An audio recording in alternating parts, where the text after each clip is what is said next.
We live in a moment when American capitalism itself is under strain, but not from external forces.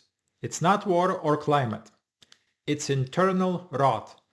And nothing reveals that rot more clearly than the sudden collapse of Montgomery Transport, a flatbed trucking company that shut its doors without warning, dumped hundreds of drivers into chaos, and left 1,000 people without pay. Here's what we know.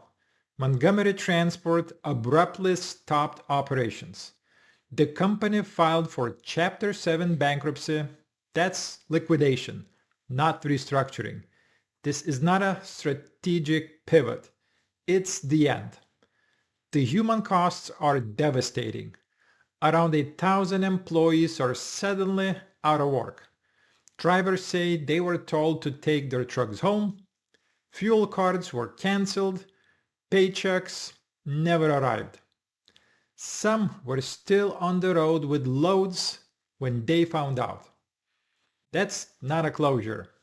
That's abandonment. One driver put it simply. They shut down without warning, canceled everyone's cards, did not pay anyone, revoked their authority, and left people stranded. When a company wipes itself out overnight and strands its workforce across the country, shouldn't someone be asking questions? That's not how America is supposed to work. That's how chronic capitalism works. This collapse did not appear from nowhere. Montgomery had been struggling for months. Freight counts were down, billing dropped, routes disappeared.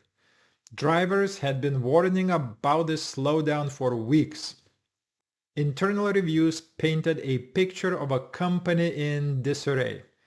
Disorganization, lost freight, inconsistent work, and poor communication.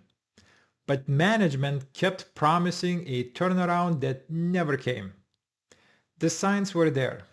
Regulators did not act. Industry groups did not act. Everyone just watched it happen. Behind the scenes, the picture looks even more cynical. When one company falters, another with deeper capital often swoops in. Industry chatter suggests that larger players were already positioning themselves to absorb Montgomery's assets. Quiet deals, shared ownership networks, and pre-existing financial ties made the collapse look a lot more like a planned handoff than a surprise. Meanwhile, workers got nothing but a text message and a revoked fuel card.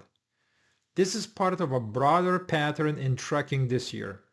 Carrier collapses, bankruptcies, sudden closures. Some blame rising fuel costs, soft freight markets, labor shortages. Others blame over-leveraging and bad management.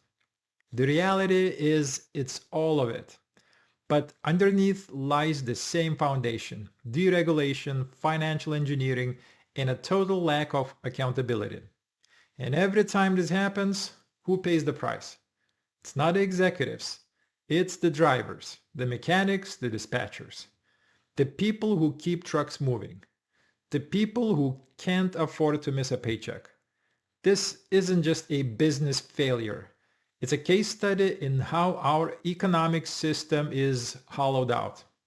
Trucking has become a pressure point, heavily deregulated, barely enforced, and dominated by financial players who view companies like Montgomery as chess pieces. Regulators and politicians always fall back on the same language. They call it market forces. They say times are tough. They shrug. But there is nothing natural about companies abandoning their workforce in the middle of the night. What happens next is predictable.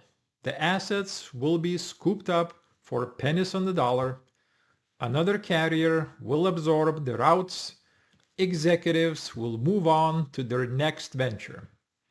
The debt will be wiped clean. The brand will vanish. And the drivers, they'll be left chasing unpaid wages, stranded with equipment they don't own, dealing with abandoned freight, or begging for clarity from bankruptcy courts. This morning, the conversations among drivers were bitter. People asking if they'll ever get paid.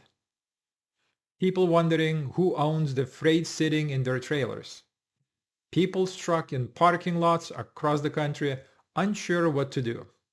Some even speculated that abandoned trucks might eventually be claimed as property by whoever's land they're sitting on. The tone is not hopeful. It's exhausted. Another company down, another set of workers betrayed. So what should happen now? First, there should be immediate intervention. The Department of Labor should make sure workers get their owed wages before any assets are sold. Regulators should freeze corporate asset transfers until every driver and employee is made whole. Congress should demand accountability, not photo op hearings, but actual legal consequences for companies that strand workers. Second, there should be structural oversight, fuel cards, escrow pay, transparent financials so drivers are not left in the dark until the very moment of collapse. Trucking companies should have to notify regulators and employees when insolvency is imminent. And third, there should be legal accountability.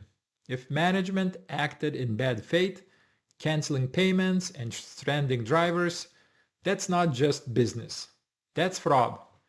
And it should be treated as such. Will any of this happen? Honestly, probably not. Washington has a long history of looking the other way when blue-collar workers get crushed. Regulators are toothless. Oversight is weak, and the people who suffer don't have political leverage. But this story should wake up people. The Montgomery Transport collapse is not just another company going under. It's a warning sign. It shows how fragile the backbone of our supply chain has become. It shows how little protection workers actually have when corporations decide to walk away. And it shows how decline happens, not in one dramatic moment, but through erosion. Erosion of accountability, erosion of protections, erosion of trust. If we let this pass without demanding answers, then we're saying it's okay to wreck lives and walk away. And that's not a future worth accepting. So don't forget to like this video, subscribe, and hit that bell so you never miss an update. Your support lets me keep bringing you more content just like this. I'll see you next time. Bye-bye.